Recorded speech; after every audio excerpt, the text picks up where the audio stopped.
student, welcome back. Today we will discuss chapter number 7, business study, and chapter name is directing.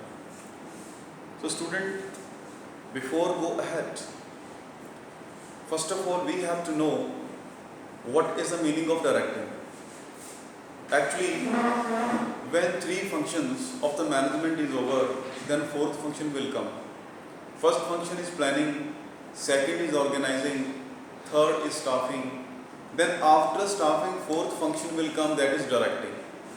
Directing means giving instruction to the employees, guiding them, motivating them, and communicating them.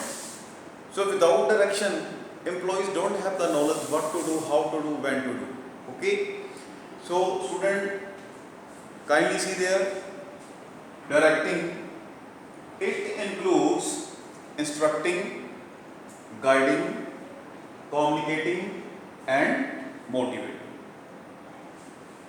Okay? Now student, we will discuss the features of directing.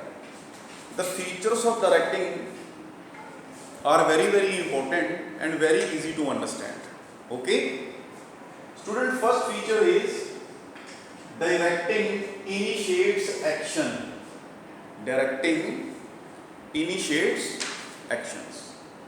Student, when three functions of the management is over, like planning, organizing, staffing, and directing, then fourth function is directing.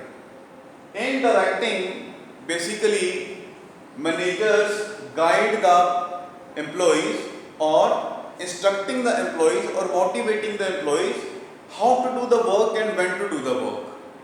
So that's why directing initiate action. Okay? I hope you understand well. Student, now we will discuss the point number second. Directing take place at every level of management. Student, you know very well, there are three levels: top level, middle level, and the lower level. Top level officers give instructions to the middle level managers, and then middle level manager give instructions to the supervisory level. Lastly, supervisor level give direction to those employees who are actually in working. Okay? So that's why directing take place at every level of management. Okay? Now student, point number 4, third, directing is a continuing process. Why it is continuing process? Directing not include only giving the instructions. We have to regular check on the working of the employees, whether they are working according to plan or whether they face any difficulty or not. If they face difficulty, we have to remove it. We have to guide them. Okay? So, directing is a continuous process because we have a continuous watch on the work. And we have to check whether the work is progressive or not. Okay? Point number 4. Directing flow from top to bottom. Actually, it starts from top level management and ends at the supervisory level of the management. And instructions start from top level to middle level to supervisory level. So that's why directing flows from top to bottom. I hope student you understand well what are the features. Student, now we have to start the importance of directing. Basically, importance tell us what is the need of the directing. Okay? Student, first it initiates action.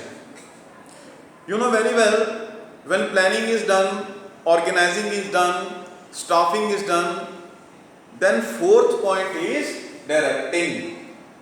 Under the direction, officers or the manager guide the employees, give the instruction to the employees, motivating to the employees. Then employees are ready to do the work in a good manner. So that's why it initiates action. Point number second, it integrates employees' efforts. Students, you know very well, there are different kinds of employees working in a factory or in our organizations. Okay? So, there is a teamwork. If one of the employees of the team do the work less efficiently or do the wrong work or do work improper manner, then the result of the team will affect. So directing is only a function which integrates our employees' efforts. Okay. Third point is it is the means of motivation. Student, if we want that employees can do the work better, we have to motivate them. And director is only function of the manager, and under it manager always motivating the peoples, okay, and guide them how to get the good salary, how to get the good designation.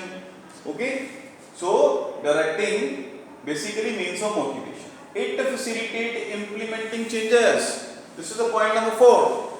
Sometimes employees are not ready to adapt some changes in the organization, but the changes are the requirement of the present time.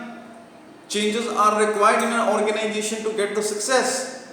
So directing, guiding them, employees, or to make the mindset of the employees so that they can adapt the changes, they can adopt the rules and regulations.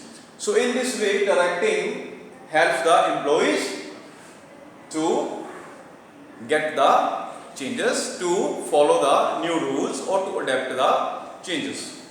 Last, it creates balance in the organization. Student, there are various employees working in an organization. Sometimes there is a dispute between the employees, and directing basically a function in which disputes of the employees can be removed in a very nice manner. So directing helps the employees to remove the disputes, and in this way directing create the balance in the organization. Student, I hope you understand these two topics, features and importance. We will meet again. Thank you. Watch the video seriously. Thank you.